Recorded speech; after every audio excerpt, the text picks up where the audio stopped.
알폰스 무아 네이버 지식백과. 고국 체코에서 알폰스 마리아 무아 알폰즈 머리어 머처로 알려져 있는 알폰스 무아 엘판즈 머처는 1860년 당시 오스트리아 제국의 통치를 받던 슬라브 지역 중 하나였던 모라비아의 남쪽에 위치한 작은 마을인 이반치체에서 7월 24일에 출생하였다. 그는 온드르 JONDJ 무아의 6명의 자녀 중 넷째였다. 아버지 온드르 제이는 이반치체의 지방법원에서 안내원으로 일했으며 그의 대가족은 마을의 수감소로 사용하고 있던 오래된 석조 건물에 살았다. 1878년 알폰스 무아 가족 뒤쪽 맨 오른쪽 남자가 알폰스 무아. 1875년경 이반치체의 무아생가. 무아는 걸음마를 시작하기도 전에 이미 미술에 대한 열정을 보이기 시작했다. 그의 어머니는 어린 무아가 기어다니면서도 마루에 그림을 그릴 수 있도록 무아의 목둘레에 연필을 묶어주곤 했다고 한다. 현재 그의 초기작은 극소수만이 남아있는데 무아가 8세에 그린 예수의 십자가 크루시픽션 작품은 가족 소장품으로 보존되고 있다. 무아의 초기 디자인은 어린 무아가 이반치체의 어느 교회의 좌석 위에 자신의 이름, 이니셜의 모노그램을 새긴 데에서 그 예를 볼 수 있다. 무아는 매우 종교적인 환경 속에서 자랐다. 그의 어머니 아멜리에 온드르 제이의 두 번째 부인은 독실한 천주교 신자였으며 어린 무아는 수년간 마을의 성당에서 성가대 활동을 하였다. 그는 매우 아름다운 알토 목소리를 지녔으며 실제로도 뛰어난 노래 실력 덕분에 모라비아의 수도인 브루노에 위치한 명망 높은 성 베드로 성당과 성 바오로 대성당에서 합창단원으로 활동하며 고등교육을 받을 수 있었다. 따라서 성당과 성당의 예술 마이너스 건축, 프레스코와 조각과 장신구 마이너스는 무아에게 지속적으로 예술적 영감을 주었다. 훗날 무아는 나에게 성당과 회화 그리고 음악의 개념은 너무나 긴밀하게 연결되어 있기 때문에 내가 성당의 음악 때문에 성당을 좋아하는 것인지 성당이 내포하는 신비로운 분위기 때문에 음악을 좋아하는 것인지 가늠할 수가 없다. 라고 언급했다.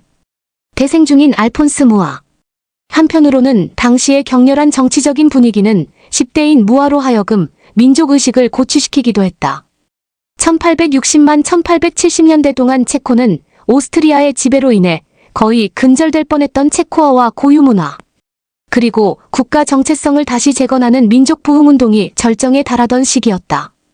특히 16세기부터 오스트리아에 합병된 체코 지역 모라비아, 보헤미아와 실레지아에서는 정치적이고 문화적인 독립을 위한 투쟁이 19세기 말 다시금 격렬하게 일어났다.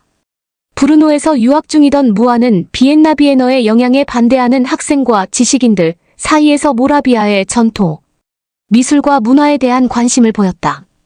이후 고향 이반치체로 돌아온 17세의 소년 무아는 지방법원에서 서기로 일하는 동시에 예술적 재능을 살려 전단지 디자인 및 정치적 회동을 하는 회관의 장식 등의 수많은 애국 활동에 가담하였다. 무아가 브루노에서 거주하는 동안 그의 드로잉 선생님이었던 모라비아인 화가 조세프 젤라니 조서프 GELANY 1824-1886의 조언에 따라 무아는 1878년 프라하 미술 아카데미 어캐더미 어브 파인 아츠 인 프라그에 입학 지원을 하였다. 그러나 무아는 학교에 입학하지 못하였으며 학교 측으로부터 다른 일을 찾아보라고 충고를 받기까지 했다. 하지만 1년 후 비엔나의 무대미술회사인 카우츠키 브리오시 비르가르트 KAUTSKY-BRIOSCHI-BURGHARD에서 젊은 화가를 모집하고 있다는 신문 광고가 새로운 기회가 되는데 이 광고를 본 무아는 곧바로 지원하였고 채용되어 19세의 나이에 무대미술 분야의 견습생으로서 일자리를 얻게 되었다. 비엔나 비에너와 미크로브 MIKULOV 1881년 링 극장의 화제. 무아는 당시 오스트리아 마이너스 헝가리 제국의 수도였던 비엔나에서 2년 남짓한 시간을 보내게 된다. 높은 수준의 문화와 음악의 중심지로서 비엔나는 무아에게 아름다운 교회들과 박물관, 미술관 그리고 콘서트홀 등을 경험할 수 있는 좋은 기회를 제공하였다. 무엇보다도 그는 회사 측에서 제공한 무료 입장권들로 연극을 자주 관람할 수 있었다. 여가 시간에는 미술의 최신 흐름을 다루는 야간 수업을 수강하였는데 당시 비엔나 미술계에서 독보적인 존재였던 한스 마카르트 한스 MAKART 1840-1884의 스타일을 공부하였다. 또한 그는 빌린 카메라로 사진 촬영을 하며 시각 표현에서의 가장 최신의 매체를 실험해 보기도 하였다. 하지만 공교롭게도 그의 첫 도시 생활은 짧게 끝나고 말았다. 1881년 12월에 회사의 가장 중요한 고객이었던 링 극장의 화제로 실직을 하게 된 것이다. 에곤 쿠엔벨랏이 백작의 강대성.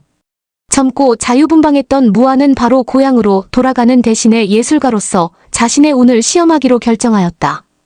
프란츠 요셉역에서 북쪽으로 향하는 기차를 탄 뒤 오스트리아 마이너스 체코 국경지대에 있는 경치가 아름다운 마을인 미쿨로프에 닿자더니 다 떨어져 버린 무아는 그곳에서 하차하였다.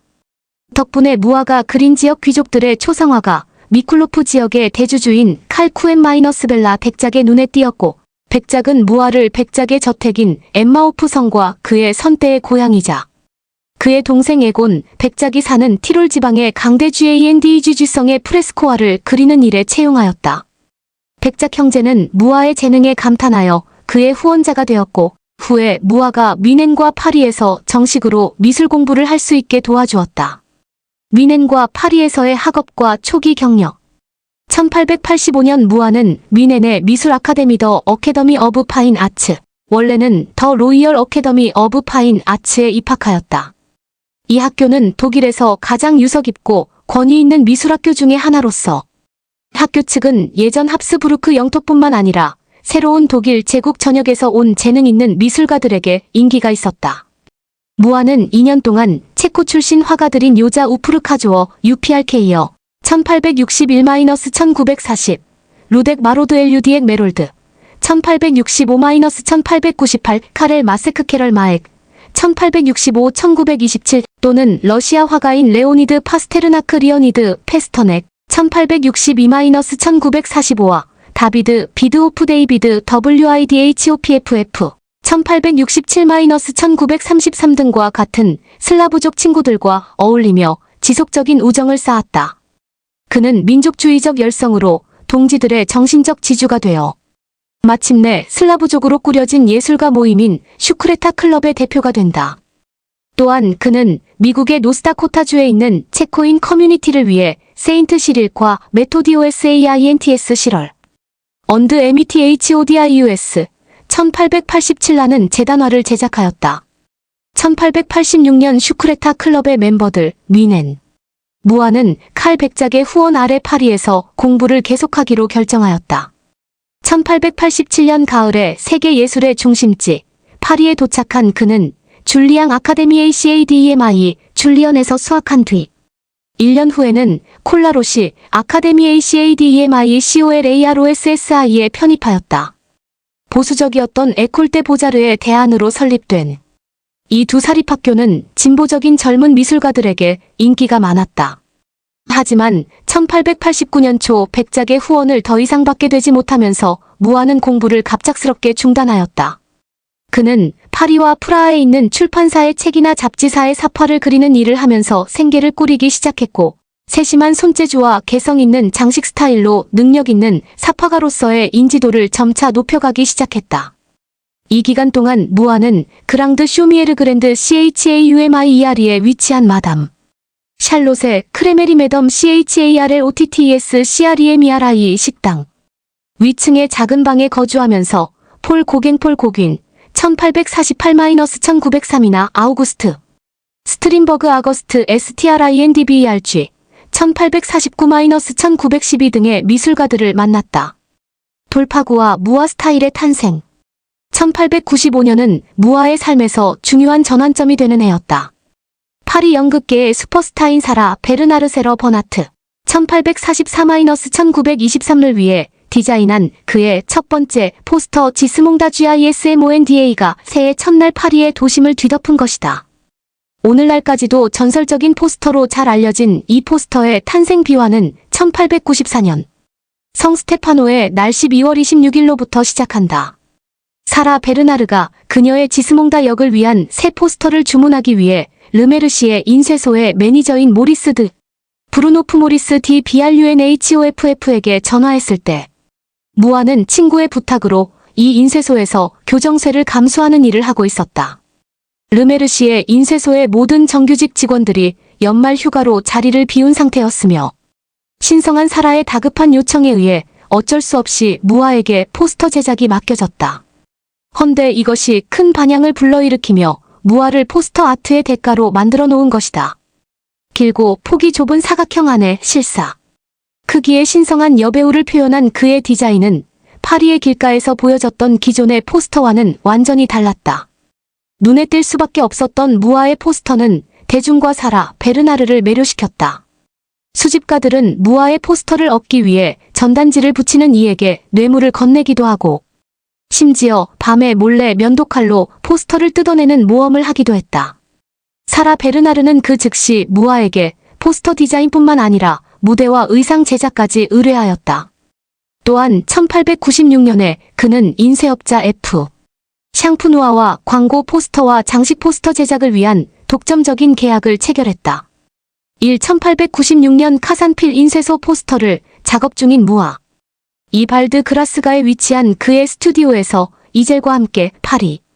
이로써 무아 스타일이 시작되었다. 무아는 파리 아르누보의 주창자로서 그 입지가 확고해졌다.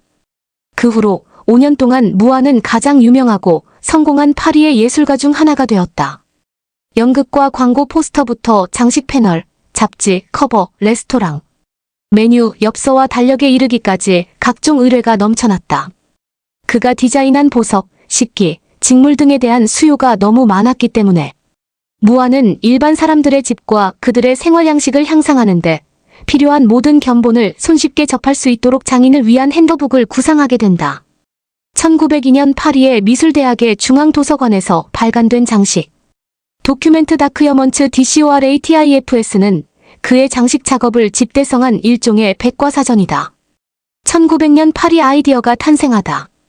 1899년 무아는 오스트리아 정부로부터 오스트리아-헝가리 제국의 대표격으로 1900년에 개최될 파리 세계 박람회에 선보일 실내 장식에 대한 공식적인 의뢰를 받는다. 무아는 이 보스니아-헤르체고비나 파빌리온의 프로젝트를 준비하기 위해 발칸 반도를 여행하며 영감을 얻고 스케치를 하였다. 그가 파빌리온을 위한 드로잉들을 완성하는 데에는 꼬박 7개월이 걸렸다. 이 프로젝트를 진행하는 동안 그는 오스트리아-헝가리 제국을 위하여 일하는 자신의 상황과 제국의 통치 아래 고통받는 슬라브족의 딜레마에 고통스러워하였다. 무아는 이 경험으로부터 훗날 슬라브족 사람들의 고통과 영광을 위한 기념비적인 작품 슬라브 서사시 더 슬라브 에픽에 대한 아이디어를 얻게 되었다. 1. 보스니아-헤르체고비나 파빌리온 르 피가로에 삽입된 일리스트레 1900년 3월 1899년 축제 의상을 입은 보스니아인들 발칸 반도의 답사 여행에서 무아는 파빌리온 작업을 실행에 옮기기 위한 기금 조성 마련을 위하여 미국에 가게 되는데 그의 이러한 선택은 미국을 여행하면서 기금 마련에 성공하였던 사라 베르나르의 사례가 영향을 끼쳤다. 또한 무아를 추앙하는 파리의 미국인들이 그가 아마도 초상화가로서 상당한 액수의 수입을 얻을 수 있을 것이라며 안심시켰다. 그러나 무아의 아메리칸 드림은 그다지 쉽게 이루어지지 않았다. 1904년부터 1909년 사이에 걸쳐 이루어진 5번의 미국 방문은 무아에게 상당한 협찬을 받을 수 있다는 기대만 키워준 좌절의 시기였지만 다른 한편으로는 행복하기도 하였다. 1906년에 그는 자신보다 19살 어린 아름다운 체코 처녀 마루슈카 히틸로바에메이알류카 CHITILOV 1879-1959와 결혼을 하였다. 1909년에 딸 야로슬 라바가 태어나고 1915년에 아들 이르지가 태어난다. 그리고 슬라브 민족을 사랑한 미국의 갑부인 찰스 리처드 크레인 1858-1939의 슬라브 서사시 제작을 후원하기로 결정하였다. 조국으로의 귀국 1910년 초반 무아는 그의 꿈을 실행에 옮기기 위해 조국으로 돌아온다. 모국에서의 첫 번째 작품인 새 프라하 시청의 시장실 장식을 마친 후에 그는 남은 생애를 슬라브 서사시 제작에 전념하였다. 몇 점은 6x8m에 달하는 20여 점의 이 기념비적인 회화들은 1000년이 넘는 슬라브족의 역사를 축복하며 체코와 관련된 다른 슬라브족 사람들은 다루었다. 슬라브 서사시는 1912년과 1926년 사이에 완성되었다. 이 기간 동안에 오스트리아-헝가리 제국을 몰락시킨 제1차 세계대전이 발발하였고, 무아의 조국은 1918년에 체코슬로바키아로 재탄생하게 된다. 새로운 국가의 탄생을 위해 무아는 우표, 지폐와 국가의 휘장 및 경찰 단복 등 국가에 필요한 것들을 무상으로 디자인하였다. 1928년 체코슬로바키아가 독립 10주년을 맞이하자 무아와 찰스 크레이는 슬라브 서사시를 프라하시에 공식적으로 기증하였다. 1928년과 1933년 사이에 이 연작은 프라하, 브루노와 풀젠의 세 도시에서 전시되었다. 1917년경 야로슬라바와 이르지와 함께 있는 마루스카 무아의 아내와 두 자녀. 이 슬라브 서사시 연작 6번을 그리고 있는 무아 1924년. 슬라브 서사시를 창조함으로써 무아는 인류의 평화라는 보편적 목표를 위해 모든 슬라브 민족이 함께하기를 기대했다. 그러나 독립을 이룩한 지 채 20년이 되지 않아 1938년 미넨 협정이 체결되고 체코슬로바키아는 독일 나치의 통제를 받게 되었다. 1939년 3월 15일에 독일군은 프라하를 침공하였고 무아는 게슈타포가 첫 번째로 체포했던 인물들 중 하나였다. 비록 신문 후에 집으로 보내졌지만 무아는 정신적으로 약화되고 건강을 해쳤다. 그는 79세 생일을 열흘 남겨둔 1939년 7월 14일에 폐렴으로 생을 마감하였다. 7월 19일에 프라하의 비셰흐라드 공동묘지에서 행해진 그의 장례식에는 공공집회와 연설에 대한 독일의 금지령에도 불구하고 많은 군중들이 참석하였다. 화가이자 그래픽 디자이너인 막스 스바빈스키 1873-1962가 다음과 같은 장례 연설을 낭독하였다. 가장 고귀한 장소 슬라빈의 가장 성스러운 곳 비셰흐라드 이곳에 체코와 프라하는 당신을 묻는다. 당신은 이곳에서 히라드차니와 성비투스 성당을 보게 될 것이다.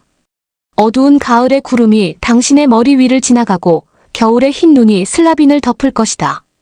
그러나 곧 봄이 다시 돌아올 것이고 체코 영토의 목초지와 숲은 온통 꽃으로 덮일 것이다. 영원한 평화 속에서 편히 쉬거라. 체코는 훌륭한 아들을 결코 잊지 않았으며 앞으로도 절대 잊지 않을 것이다.